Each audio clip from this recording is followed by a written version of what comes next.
श्री राधे। हरिओम। बोलिए राजा रामचंद्र की जय, उमापति महादेव की जय।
परम सम्मान्य बड़े बुजुर्ग मल्ला महातारी को सिल्ला के समान सुघर घर और परिवार ला दुलाने भैया परम सम्मान्य बड़े दाई मल्ला सीता अनुसुईया सावित्री के समान मर्यादा रूपी पल्लू लसन में धारण करके रसोई में जाके मीठा मीठा भोजन बना के संपूर्ण परिवार के लिया परम सम्मान्य बड़े दीदी मल्ला राम लक्ष्मण भरत शत्रुघ्न सरीखे घर और परिवार में आदर्श और संस्कार की मिसाल कायम करने वाले परम सम्मान्य बड़े भैया मल्ला धरती माता के गोद में खेलने वाले नाने नाने बाल गोपाल मल्ला मानस मंच विरत के हाँकने वाले परम सम्मान्य संचालक महोदय के चरण कमल में निर्छिर विवेकी दूध और पानी के लग करैया प्रकांड विद्वान गुरुदेव मल्ला वाद्यंत्र के सजैया परम सम्मान्य बड़े भैया मल्ला कौशल्या भंडार में जाकर के सुंदर भोजन पकाने वाले भोजन परोसने वाले पानी पिलाने वाले चाय पिलाने वाले आने वाले जाने वाले सियाराम के चरण कमलों पर मन को लगाने वाले जहाँ तक भी हमारी आवाज जाती है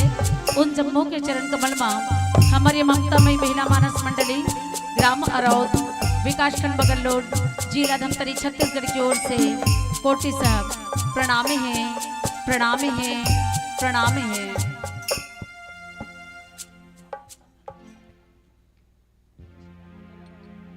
बोलिए राजा रामचंद्र की जय।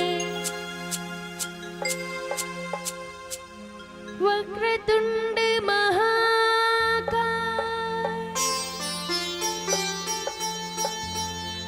सूर्यकोटि समप्रभा निर्विघ्नं कुरु मे देव सर्वकार्येषु सर्वदा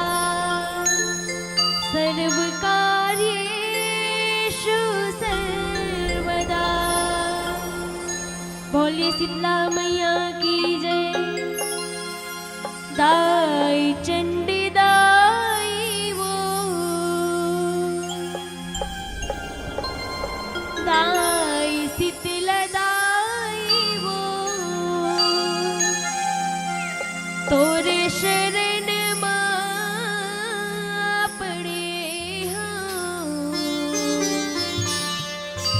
दाई दुर्गा दाई वो तोरे शरण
बोलिए शीतला मैया की या देवी सर्वभूतेषु मां दुर्गा रूपेण संस्थिता नमस्तस्यै नमस्तस्यै नमस्तस्यै नमो नमः। या देवी सर्वभूतेषु मां चंडी रूपेण संस्थिता नमस्तस्यै नमस्तस्यै नमस्तस्यै नमो नमः। या देवी सर्वभूतेषु मां शीतला रूपेण संस्थिता नमस्तस्यै नमस्तस्यै नमस्तस्यै नमो नमः। परम आदरणीय परम श्रद्धेय राम रसिक मनस्वी सज्जन वृंद, आज बड़ा ही सौभाग्य का दिन है कि आज आपके ऐसे पतित पावनी धराधाम ग्राम सेमराडी साक्षात अयोध्या नगरी धराधाम को सुशोभित करती है। राम कथा की पवित्र बेवला पर आप सभी लोग बड़े विचार करके तर्क लगा रहे होंगे तो जो भगवान की गाथा की गुणगान करने वाली है तो सचमुच में उनके पास विवेक और चतुराई होगा करके, ऐसा कुछ नहीं है। यह तो आप ही लोगों का आशीर्वाद और हमारा पावन सौभाग्य है, जिनके आशीर्वाद अनुरूप आज ऐसा पावन सौभाग्यशाली मंच हमें मिला। क्योंकि बड़े बड़े संतों ने भी कहा है, कभी न हूँ चतुर कहूँ मते अनुसार रामगुण गाऊं। ना तो मैं कोई कवित्री हूँ और ना ही मुझ में कोई प्रकार की चतुराई है, फिर भी अपनी मति और विवेक के अनुसार आप सबको सिया राम की गाथा रूपी प्रसादी परोसने वाले हूँ। स्वाभाविक सी बात है, मेरी वाणी में गलती अवश्य होंगी तो उसी गलती पर विशेष ध्यान देते हुए गलती सुधार हेतु आशीर्वाद देने की कृपा करेंगे। आइए तनिक चिंतन करें, ये राम कथा क्या है। आप सभी लोग 2 दिन से राम कथा सुन रहे हैं, तो आप सभी से निवेदन है कि राम कथा क्या है। चलिए मान लेते हैं कि राम कथा एक विशाल बरगद का पेड़ है जो कि घनघोर छायादार पेड़ होता है। रास्ते चलते राहगीर थके मांदे भूखे प्यासे पसीने से तरबत्तर हो जाते हैं, तन और मन व्याकुल होने लगता है। तब कहीं जाके दूर में बरगद का घनघोर छायादार पेड़ दिखाई देता है। उसी पेड़ के नीचे जाने के बाद में शीतलता और शांति की अनुभूति होती है। ठीक यही ये राम कथा है। और हमारे जीवन की व्यथा क्या है? हमारी जीवन की व्यथा ये है कि हम घर परिवार में रहते हैं और घर परिवार में बहुत सारा बर्तन एक साथ आवाज करता है। उसी तरीके से सास का बहू का, देवरानी का जेठानी के साथ में, और भाई का भाई के साथ में, माता का पिता के साथ में, और मंडली का मंडली वालों के साथ में। आप सबों को बता दूं, आज हम सबका चेहरा एक साथ उतरा हुआ है, कोई चीज छुपता नहीं है। सब लोग टेंशन में आ गए थे कोई ना कोई टेंशन के लिए, तो कहते हैं ये भी एक परिवार की तरह है। और जब तक मैं उगलूंगी नहीं तो बात समझ में नहीं आएगी। आप लोग सोचने लगेंगे जो हमारी मंडली को देख चुके हैं तो इतना चुप और शांत क्यों है।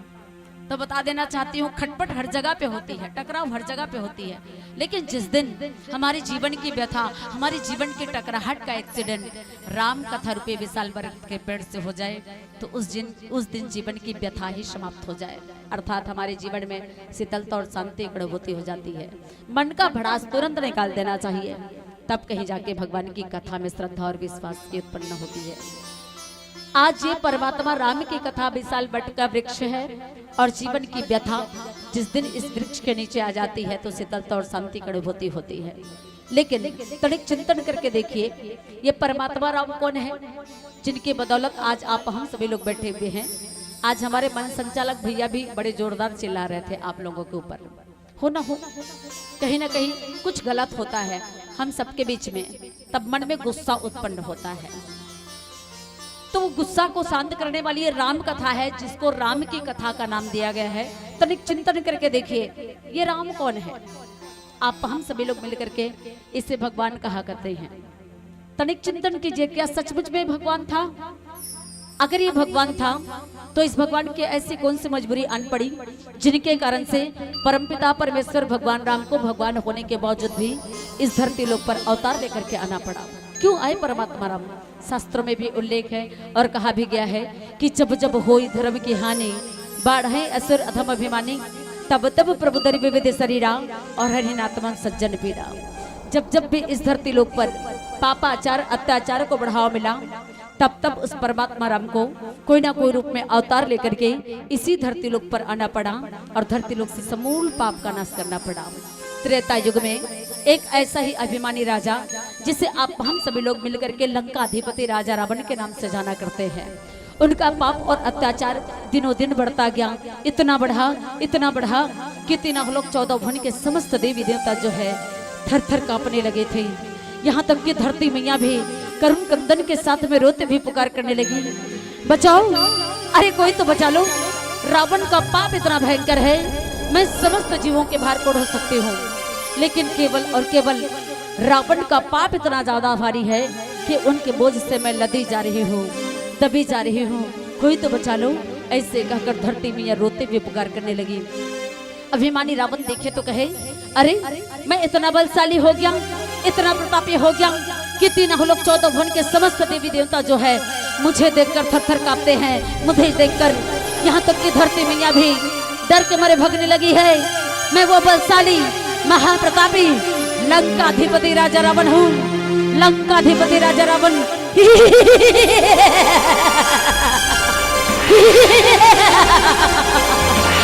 मैं रावण हूँ, रावण। ये धरती मेरी होगी, आकाश मेरा होगा, पाताल मेरी होगी, 3 लोक 14 भुवन पर केवल और केवल मेरा अधिकार होगा, केवल और केवल मेरा अधिकार। यही सोच करके रावण का अभिमान दिनों ही दिन बढ़ता जा रहा था। उन्हीं के अभिमान को और पाप को समाप्त करने के लिए उस परमात्मा राजा राम को इस धरती लोक पर अवतार लेकर के आना पड़ा और नर लीला करके नारायण बनना पड़ा।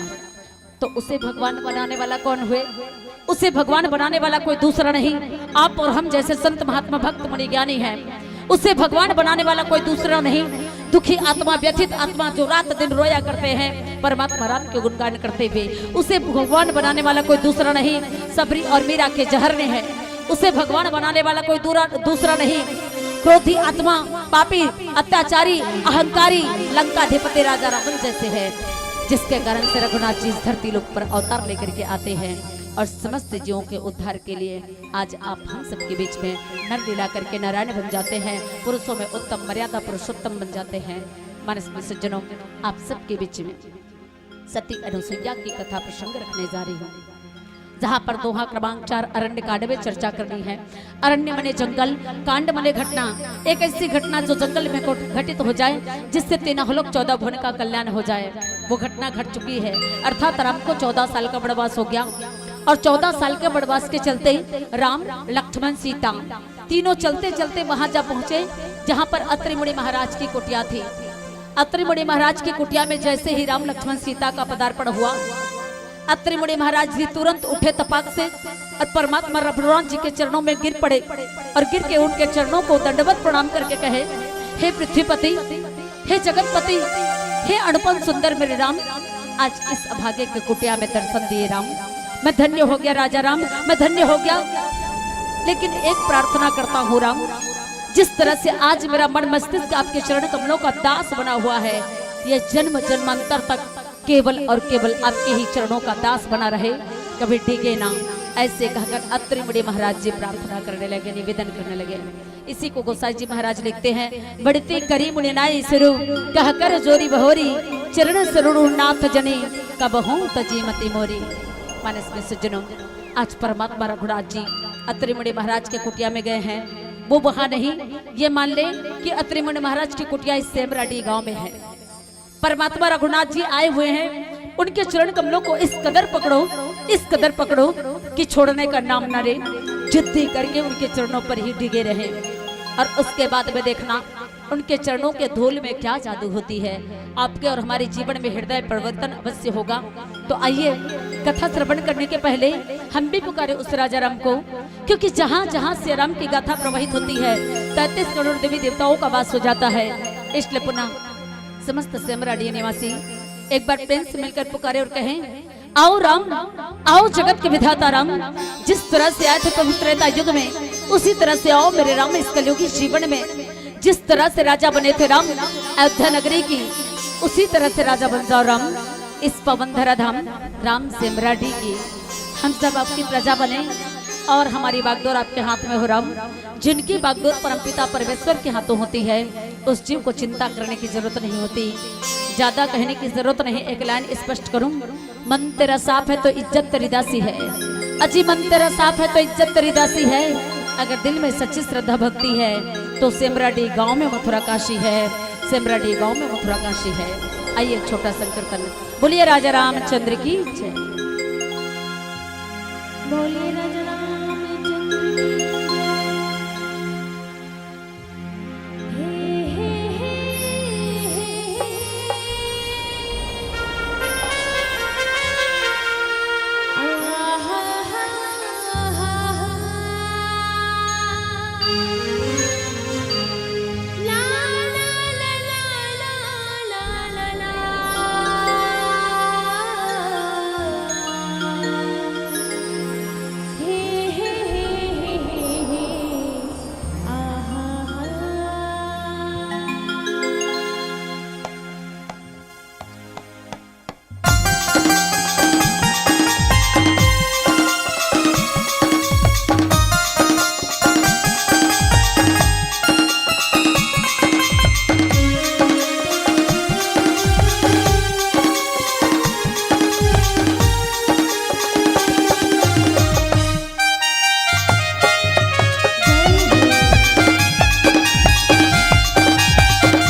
अणुसुईया के पद गई सीता, मिली बहोरी सुशील विनीता। अब अत्रि मुड़े महाराज की कुटिया में 3 लोग गए हुए हैं। अत्रि का अर्थ स्पष्ट कर लें। आ मने आना, त्रि मतलब 3 लोग एक है, और अत्रि मतलब अडिग रहना, दोनों होता है। अत्रि मुनि महाराज जी की कुटिया में 3 लोग आए। कौन कौन आए? राम, लक्ष्मण, सीता। जब आए ना तो परमात्मा राम के चरणों में अत्रि मुनि महाराज जी उसे भगवान जान करके दंडवत प्रणाम करने लगे। लेकिन माता अनसुईया के चरणों को कौन प्रणाम कर रही है? सीता। वो कैसे प्रणाम कर रही है? गुरु माता जानकर। एक तरफ उसे भगवान जानकर अत्रि मुनि महाराज जी प्रणाम कर रहे हैं, तो सीता इसे गुरु माता जानकर प्रणाम कर रही है। और प्रणाम करने का सही सिस्टम, सही तरीका क्या है? एक पतिव्रता नारी प्रणाम कैसे करती है? सिर में पल्लू लेकर दोनों हाथ की बराबर 10 उंगली चिपकी हुई हो, और जिसका भी प्रणाम कर रहे हैं उसके पैरों को 7 बार छुएं और 7 बार माथे में ले जाएं। ये प्रणाम करने का सही सिस्टम, सही तरीका है। माताएं लगभग सही प्रणाम करती है। कैसे? दोनों हाथों से करती है, और जिसका भी प्रणाम करती है उसके पैरों को भी छूती है और माथे तक ले जाती भी है। चाहे 7 बार करे ना करे, पर दोनों हाथों से करती है। कोई शास्त्र में लिखा गया है कि महिला और पुरुष के प्रणाम करने का तरीका अलग अलग है? भैया लोगों को स्पेशल समझा के बोला गया है क्या कि आप लोग एक हाथ से प्रणाम करो करके? कहीं पे लिखे हैं?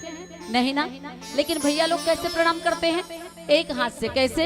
ऐसे। जिसका भी प्रणाम कर रहे उसके पैरों को तो छूते हैं ऐसे, लेकिन ये माथे तक नहीं जाता, ये हार्ट में आके अटक जाता है। इसलिए हार्ट अटैक की बीमारी आ गई है। पहले के लोगों को हार्ट अटैक की बीमारी नहीं हो रही थी। आज हमारा संस्कार अधूरा अधूरा अधूरा होते जा रहा है। और जिस दिन हमारे भैया लोग भी दोनों हाथों से प्रणाम करते हैं, जो भैया लोग, बड़ा ही सुंदर दृश्य दिखता है। और अगर शादी के दंपति हैं, 2 जोड़े हैं, किसी बड़े बुजुर्ग का प्रणाम करते हैं ना, तो पति और पत्नी दोनों को एक साथ प्रणाम करना चाहिए झुक के। ये माता अनसुईया का प्रणाम करके सीता मैया बता रही है। कोई अपनी जगह से हिलेंगे नहीं। सेमराडी वालों, दीदी लोगों से निवेदन है, आप लोगों को अपनी जगह की कसम, अगर वहां से उठेंगे तो अच्छी बात नहीं होगी। और मैं वो करूंगी, बता नहीं सकती क्या करूंगी। दोबारा आपके गांव में नहीं आऊंगी अपनी टीम लेकर। और ये सिर्फ माताओं के लिए नहीं है प्रेरणा, भैया लोगों के लिए भी है। अगर आप लोग भी उठे तो अपनी जगह की कसम, बहुत आनंद आने वाला है। एक बार आप लोग कथा को ध्यान से सुनिए। जब माता अनसुईया का प्रणाम गुरु माता जानकर सीता करी, तो उसके बाद में सौभाग्यवती भव करके आशीर्वाद दिए और बाजू में बिठा लिए। बाजू में बिठाने के बाद में नारी धर्म की बातें बताने लगी। एक सवाल आता है, आखिर माता अनसुईया सीता को नारी धर्म की बातें क्यों बताना चाहती है? किस रिश्ते से बताना चाहती है? मैं पूछना चाहती हूँ, ये रिश्ता क्या कहलाता है? आप लोग टीवी चैनलों में देखा करते हैं, देखते हैं कि नहीं? अक्षरा की सीरियल कौन कौन देखते हैं? हाथ ऊपर करो। बड़ी विचित्र बात है, देखते सभी लोग हैं, लेकिन दोषी अपने आप को नहीं, दोष देना नहीं चाहते। ये दिक्कत है। सत्यनारायण की कथा हो, पूजा पाठ हो, तो पति और पत्नी को गांठ जोड़ के बैठना चाहिए। यह शास्त्र में कहा गया है, तब कथा की सार्थकता है। कितने लोग मानते हैं इस बात को? दोनों हाथ ऊपर करो, पति पत्नी दोनों। दीदी लोग मानते नहीं हो? एक ही जन बैठ थोका तुमने। सत्यनारायण की कथा हो, पूजा पाठ हो, कोई भी शुभ काम हो, तो पति और पत्नी को गांठ जोड़ के बैठना चाहिए। गांठ जोड़ के बैठने कहने का तात्पर्य क्या है? कि पति और पत्नी दोनों बैठकर कथा सुने। सही है कि नहीं दीदी? हाथ ऊपर करो, सभी लोग मानते हो? एक निवेदन करना चाहती हूँ, राम कथा पंडाल के नीचे, सेमरा डी के राम कथा पंडाल के नीचे ऐसी कितनी पत्नियां बैठी हुई है? फुल गारंटी के साथ में वारंटी दो और हाथ ऊपर करो। ऐसी कितनी पत्नियां बैठी हुई है जिनके पति भी कथा सुन रहे? पीछे मुड़ के देखो अपने अपने पतियों को। अच्छे काम में पति को देखना शुभ होता है। देखो पहले मुड़ के और हाथ ऊपर करो। गिन सकती हूँ 2-3। यही सवाल मैं भैया लोगों से करना चाहती हूँ। इस राम कथा पंडाल के नीचे ऐसे कितने पति लोग बैठे हुए जिनकी पत्नियां भी कथा सुन रही है गारंटी के साथ? फिर भी गिन सकती हूँ, 15 से अधिक नहीं है। Noted point. राम कथा दरबार में ऐसे पति पत्नियों का नाम नोट किया जाए, क्योंकि इस राम कथा पंडाल के नीचे ऐसे बहुत सारी पत्नियां बैठकर कथा सुन रही है जिनके पति गायब हैं। ये मैं नहीं कह रही हूँ, आप लोगों ने कहा। और इस राम कथा पंडाल के नीचे ऐसे बहुत सारे पति लोग भी कथा सुन रहे हैं जिनकी पत्नियां गायब है। आखिर ये बीच के पति पत्नी गए तो गए कहाँ? इसी की तलाश करनी है। इसी की तलाश करनी है। मेरे कहने का तात्पर्य क्या है? फिल इन द ब्लैंक्स, रिक्त स्थान की पूर्ति कीजिए। बच्चे लोग कृपया ध्यान दें, आपके कॉपी में सवाल नोट कीजिए। फिल इन द ब्लैंक्स, रिक्त स्थान की पूर्ति कीजिए। मेरे कहने का तात्पर्य क्या है? जिस घर के पति पत्नी बड़े बुजुर्ग माता पिता बैठकर कथा सुना करते हैं, अगर कथा सुनते सुनते कहीं पत्नी से चूक हो गई, कथा छूट गया तो पति पूरा कर सकते हैं, अगर दोनों रहेंगे तो। और पति से छूट गया तो पत्नी पूरा कर सकते हैं कि नहीं? जिस घर परिवार के माता पिता बड़े बुजुर्ग घर के नींव सशक्त ढाल बैठकर कथा सुना करते हैं, उस घर परिवार के बच्चों को राम कथा पंडाल के नीचे बुलाने की आवश्यकता ही नहीं होगी, क्योंकि उसका संस्कार उसे ऑटोमेटिक खींच के इस राम कथा पंडाल के नीचे ला सकते हैं। और जिस दिन हमारे बच्चों के मुख में वो सवाल पैदा होगा, कौन सा सवाल? मम्मी मम्मी, पापा पापा, ये ऐश्वर्या राय कौन थी? ऐसा सवाल आएगा क्या? नहीं, वो डिमोशन की ओर ले जाता है। जिस दिन हमारे छोटे बच्चों के मुख में सवाल पैदा होगा और कहेंगे कि मम्मी मम्मी, पापा पापा, ये राम कौन थे, तो मान लेना उस दिन संस्कार का प्रादुर्भाव हमारे परिवार में हो चुका है। मानस में सज्जनों, आज माता अनसुईया और सीता का रिश्ता क्या कहलाता है, ये मैं पूछना चाहती हूँ। और एक भजन के बाद आप लोगों को समझ में आ जाएगा कि दोनों का रिश्ता आखिर क्या है। अनुसुईया का अर्थ स्पष्ट कर लें। अनु मतलब अनुसरण करना, सुईया मतलब सुई का, पतिव्रत धर्म का पालन करना सुई के नोक में कदम रखने के बराबर है। अगर कहीं अचानक सुई को उल्टा गड़ा दिया जाए, अचानक से अगर पैर उसमें पड़ गया तो चुभोने का काम करती है कि नहीं? लेकिन उसी सुई के पुंछ में धागा रहता है, सुई आगे आगे चलती है और धागा पीछे पीछे, तो हमारे फटे पुराने कपड़े को सिलने का काम करती है कि नहीं? तो माता अनसुईया वही सुई का रोल कर रही है। हम नारियों की मर्यादा को ढकने का काम कर रही है, संस्कार को पुष्पित और पल्लवित करने का काम कर रही है। आज ऐसे पवन प्रसंग पर चर्चा हो रही है। ये रिश्ता क्या कहलाता है, यहाँ पर आए हैं, और ये रिश्ता क्या कहलाता है, अर्थात माता अनुसुईया और सीता का रिश्ता क्या है, इस पर फोकस करना है। तो आइए छोटा संकीर्तन, बोलिए राजा रामचंद्र की जय। बोलिए राजा रामचंद्र की जय। जिंदगी की नैया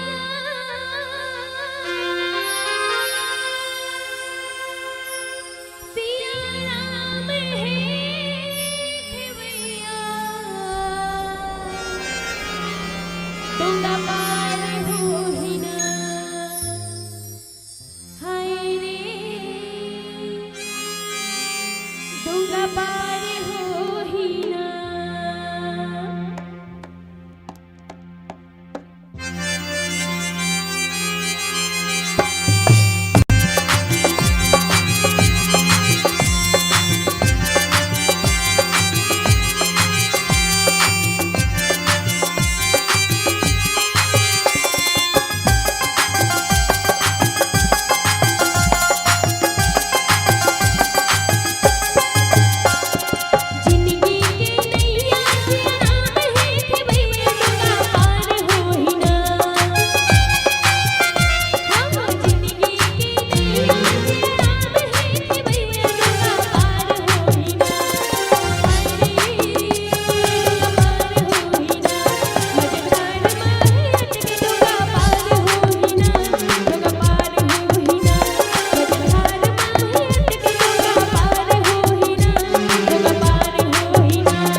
वसन भूषण पहराए, जे नित नूतन अमल सुहाए।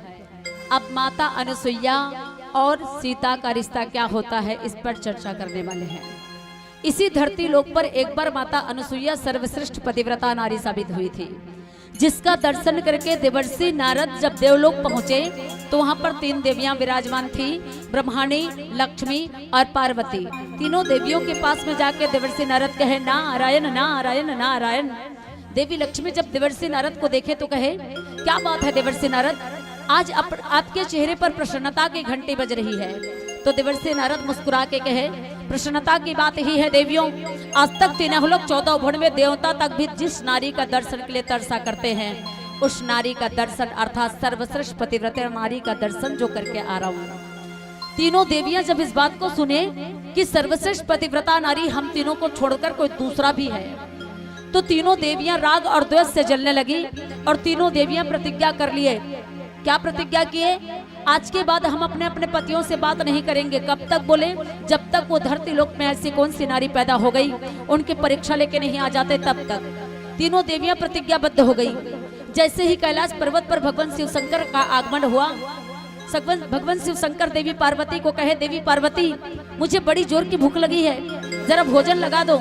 देवी पार्वती हूँ ऐसे कहकर इधर का मुंह उधर कर दिए और कहे, खाना दाना कुछ नहीं मिलेगा, यहाँ तक कि चूल्हा तक नहीं जलेगा। बोले तो क्यों? बोले तो उतने में देवी पार्वती बोले, मैं पतिव्रता नारी हूँ कि नहीं?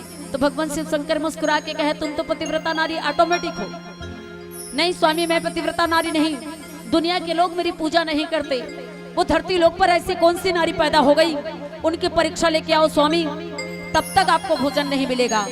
ऐसे कहकर देवी प्रतिज्ञाबद्ध हो गई। क्षीर सागर पर भगवान विष्णु आज से सैया पर सोए हुए मंद मंद मुस्कान भर रहे हैं। कब देवी लक्ष्मी आएगी और अपने नाजुक नाजुक हाथों से मेरे चरण कमलों को दबाएगी।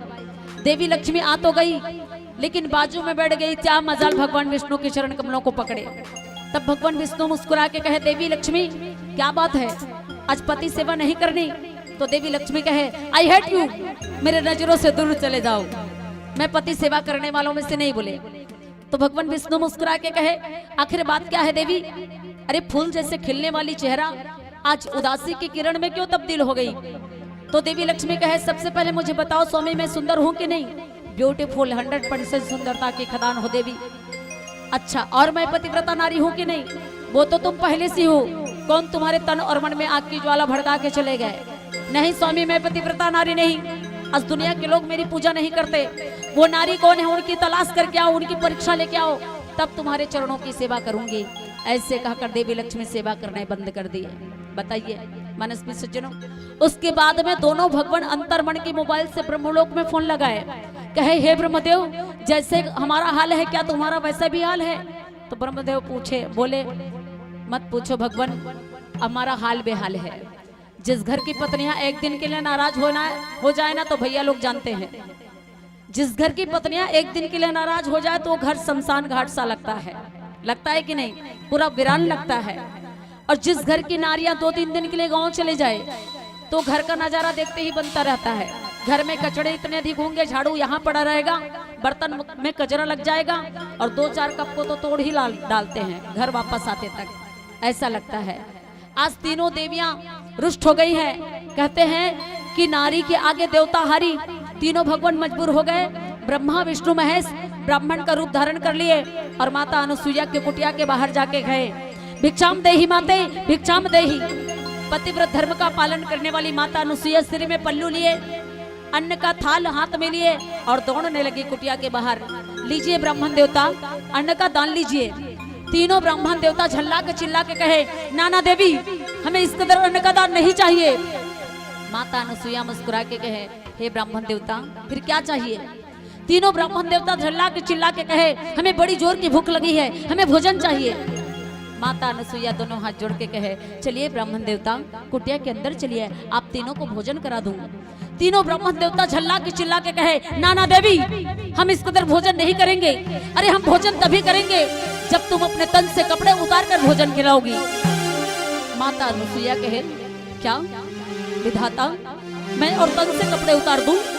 हे परमात्मा, बड़े दिनों के बाद में आज ब्रह्मा देवता का पदार्पण मेरी कुटिया में हुई थी और आज ये ब्राह्मण देवता कहते हैं कि मैं तन से कपड़े उतार कर भोजन खिलाऊं। कहीं तन से कपड़े उतार कर भोजन खिलाती हूँ तो मेरा सतीत्व डिग जाता है, मेरी पतिव्रत धर्म मारी जाती है। और कहीं तीनों ब्राह्मण देवता को भूखे पेट वापस भेज देती हूँ तो दरिद्रता का पाप मुझे लगता है। मैं करूँ तो करूँ क्या विधाता, मैं करूँ तो करूँ क्या। ऐसे कहकर माता अनुसुईया के आंखों में आंसू आने लगे और बड़ी जोर फूट फूट के रोने लगी। उसके बाद में उस परमात्मा से निवेदन किए, हे परमात्मा, मैं पति के चरण कमलों में इतनी सी भी भक्ति करती हूँ, पतिव्रत धर्म का पालन करती हूँ, तो हे विधाता इस कमंडल के जल में वो जादू हो। ओम पति परमेश्वरा नमः, ओम पति परमेश्वरा नमः कहते हुए कमंडल का जल निकाली और उस जल का छिड़काव तीनों ब्राह्मण देवता के ऊपर कर दिए और तीनों ब्राह्मण देवता सुंदर 2-2 महीने के बालक बन गए। तीनों बच्चों को माता अनुसुईया गोद में उठाई और कुटिया के अंदर ले जाकर आंचल के नीचे छुपाकर 7 धार की गोरस से दूध पिलाकर तीनों बच्चों के भूख को मिटा दिए और तीनों बच्चों को सुंदर पालने में लेटा दिए। तीनों बच्चे पालने में झूल रहे हैं, उधर से तीनों देवियों का आगमन हो गया। ब्रह्माणी लक्ष्मी पार्वती दौड़ते दौड़ते आई, माता अनुसुईया के चरणों में गिर पड़ी। त्राहिमाम माते, त्राहिमाम, हमें माफ कर दीजिए मां, हम अभिमान में अंधी हो गई थी, आप सचमुच में पतिव्रता की खदान हो मां, पर हमें हमारा पति वापस कर दीजिए। बोले माता अनुसुईया मुस्कुराई और कहे, जाइए देवियों, कुटिया के अंदर जाइए, अपने अपने पतियों को घर ले जाइए, पालने में झूल रहे हैं। तीनों देवियां कुटिया के अंदर तो चली गई, पालने के पास भी चली गई, लेकिन क्या मजाल, अभिमान में अंधी तीनों देवियां अपने अपने पतियों को पहचान नहीं पा रहे हैं। देवी लक्ष्मी कहे ये मेरा पति है, ब्रह्माणी कहे मेरा पति है, देवी पार्वती कहे अरे नहीं नहीं ये मेरा पति है, लेकिन कोई अपने पतियों को पहचान नहीं पाए। मानस में सज्जनों, क्या देवी दीदी आप लोगों से निवेदन, सेमराडी गांव में ऐसी कितनी पत्नियां हैं जो अपने पतियों को नहीं पहचानते? हाथ ऊपर करो, सब पहचानती है ना? बस निर्बल और पवित्र भाव से पति के चरणों की सेवा करना, कभी सवाल पैदा मत कर रहे कि आप कहां से आए, ऑटोमेटिक उसमें सुधार और परिवर्तन होगा। आज माता अनुसुईया के चरणों में फिर से आके गिर पड़े और कहे मां, हमें हमारे पति से पहचान करा दीजिए। माता अनुसुईया फिर से उसी कमंडल का जल ले आई और कमंडल के जल का छिड़काव तीनों बच्चों के ऊपर कर दिए और ब्रह्मा विष्णु महेश के रूप में प्रकट कर दिए। उसी भगवान विष्णु के अवतारी ये राम है और उसी देवी लक्ष्मी के अवतारी ये सीता है। इस रिश्ते से ये रिश्ता क्या कहलाता है? ये रिश्ता क्या कहलाता है? सास और बहू का कहलाता है ना। कोई सास ये नहीं चाहती कि मेरी बहू के ऊपर कोई उंगली उठाए, इसकी पाठ पढ़ाती है, उनको बेटी बना के रखना चाहती है। सेमरा गांव में अगर चलेगी ना मेरी बेटी और बहू, तो कोई पड़ोसी भी उनके ऊपर उंगली ना उठाए कि इनकी अमुक घर की बहू सर को खुला करके चलती है, अमुक घर की बहू बड़े बुजुर्गों का सम्मान नहीं करती, अमुक घर की बहू रिश्ते को निभाती नहीं है। इस कारण से माता अनुसुईया की तरह आदर्श और संस्कार की भूमिका का रोल अदा करती है माता अनुसुईया।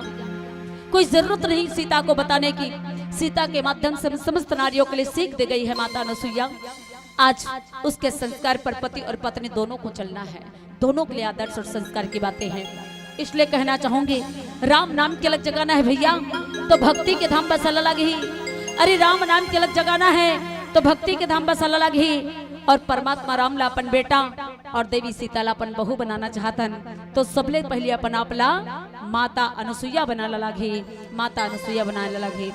सेमरा गांव की समस्त माताएं केवल शांति को जीवन में धारण करके माता अनुसुईया बन जाओ, फिर बहू को सीता बनते देर नहीं लगेगी। आइए एक छोटा संकीर्तन, बोलिए राजा रामचंद्र की जय, बोलिए राजा रामचंद्र की जय।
दिव्य वसन भूषण पहराए जे नित नूतन अमल सुहाए।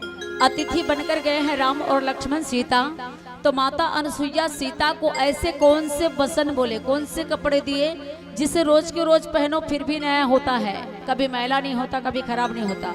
और दिव्य भूषण बोले, ऐसा कौन सा आभूषण दिए? क्या हम लोग जो गले में गुलबंद पहनते हैं ऐसा आभूषण, कि कान में झुमके पहनते हैं ऐसा आभूषण? वो तो टूट जाता है, वो भी खराब हो जाता है।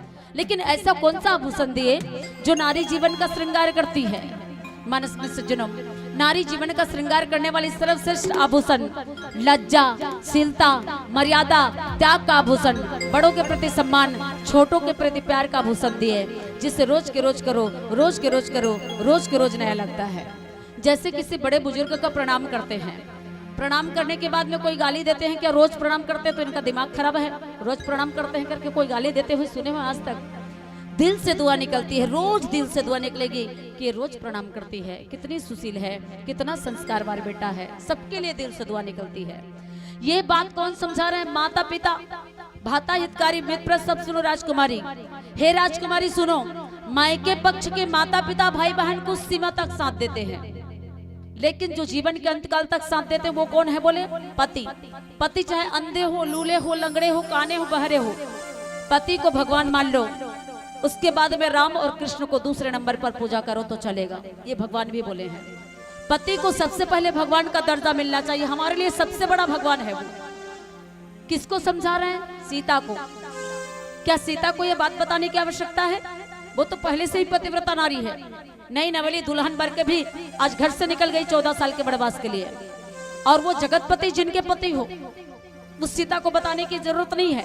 आप हम सबको बताने की जरूरत है, माध्यम केवल सीता है। और परमात्मा राम कौन है? दीनों पर दया करने वाले, करुणा के सागर राम, अखिल ब्रह्मांड के नायक, जिनकी मुट्ठी में पूरी दुनिया समाई हुई है, जिनके एक इशारे पर आप हम सभी नट की भांति नाचा करते हैं, वो साक्षात जगतपति राम है। परमात्मा राम को जगतपति का दर्जा मिला है। अब तनिक चिंतन करके देखिए, आखिर किस अर्थ में उसे जगतपति कहा गया है? जिस तरह से हम नारियों के पति हुआ करते हैं, हम नारियों के पति कैसे? एक हिंदुस्तानी नारी जो है अग्नि को साक्ष्य मान करके 7 फेरे लेती है, उस दिन से साड़ी पहन लेती है। हिंदुस्तानी नारी की बात कर रही हूँ, सिर्फ साड़ी पहनने वालों की, ना कि जींस ट्राउजर पहनने वालों की। जो लड़कियां शादी के बाद में जींस ट्राउजर पहना करती है ना, वो हिंदुस्तानी नारी की श्रेणी में नहीं आती। इसलिए हिंदुस्तानी नारी उसी को कहा गया है जो अग्नि को साक्ष्य मान करके 7 फेरे लेती है, उस दिन से साड़ी पहन लेती है, मांग में सिंदूर लगा लेती है, गले में मंगलसूत्र पहन लेती है, जिससे साफ साफ सिद्ध होता है कि हम लोग शादीशुदा नारी हैं। ये हमारी पहचान है शादीशुदा होने का, है कि नहीं दीदी? हम लोग की शादीशुदा होने की पहचान है कि नहीं? ये साड़ी, मांग की सिंदूर, गले की मंगलसूत्र, हम लोग चैलेंज के साथ में चिल्लाते भी कर सकते हैं, वी आर मैरिड वोमेन, हम लोग शादीशुदा नारी है भैया।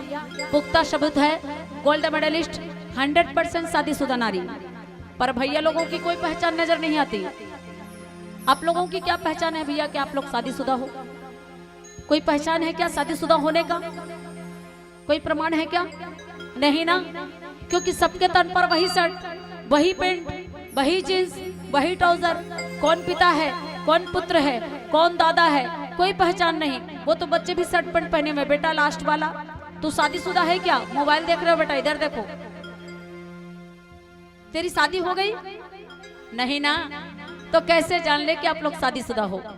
इसका कोई शास्त्रों में उल्लेख नहीं है। फिर भी मैं कहना चाहूंगी, या तो शादीशुदा भैया लोगों को शादी के बाद में केवल धोती ही पहनना चाहिए, जिसे देखते ही पहचाना जा सके कि आप लोग भी शादीशुदा हो हमारी तरह।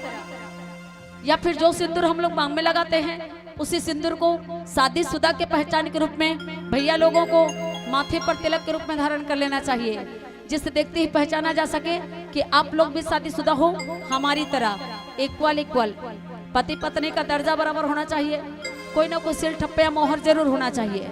ठीक इसी तरह से आप हम सबके पति जगतपति श्री रामचंद्र जी थे। आखिर मैं कहने क्या जा रही हूँ और आप लोग सुनने क्या वाले हो, इस पर फोकस करेंगे।